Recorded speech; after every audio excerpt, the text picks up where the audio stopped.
All right, let's just jump right in, because something huge just happened in the media world. It's like a tectonic plate shifted.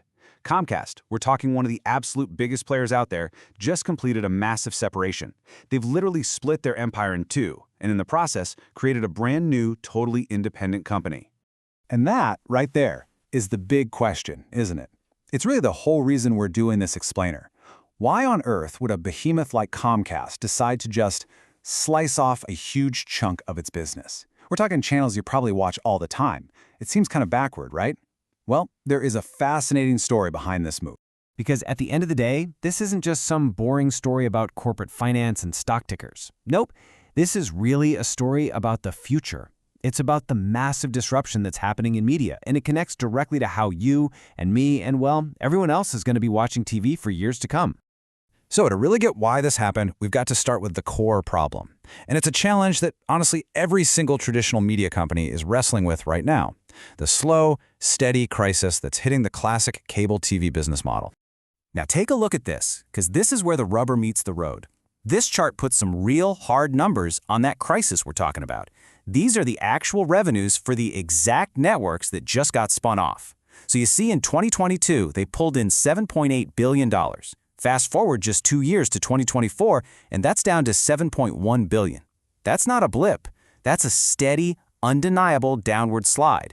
And trust me, for a giant like Comcast, a trend line that looks like that, well, that's a massive red flag. So with those revenues dropping, Comcast knew it had to do something big.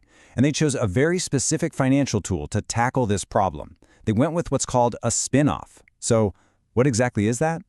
It's actually pretty straightforward. A spinoff is just when a big parent company, Comcast in this case, takes a piece of its business, bundles it all up, and basically sets it free as its very own separate, independent company. It's a way to unlock value and let two different kinds of businesses go their own separate ways.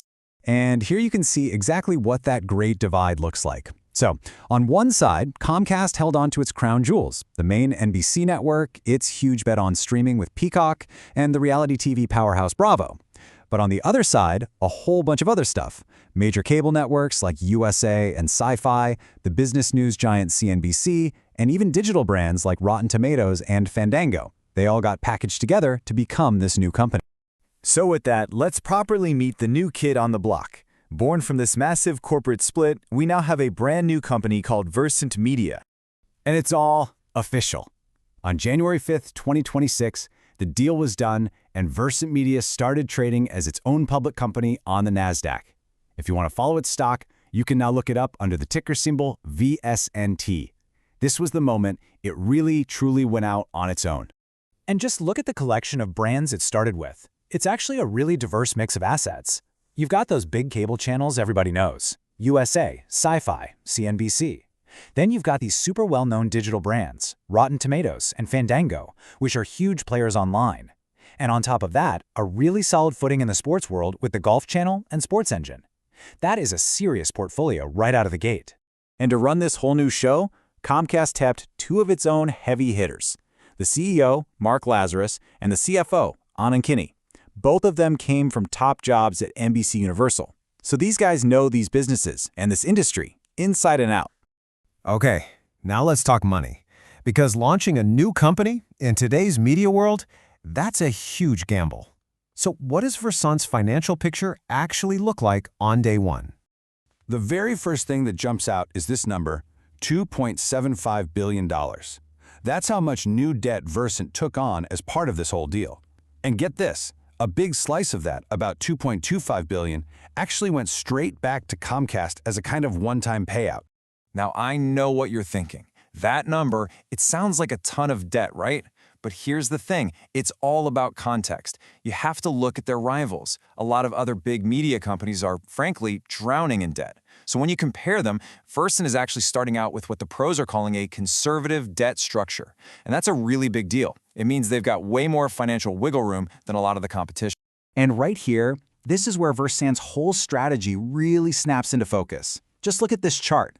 A whopping 62% of its business is built around news and sports. So why does that matter so much? Well, in an age where everyone's cutting the cord, live news and live sports are the two things that are holding on for dear life.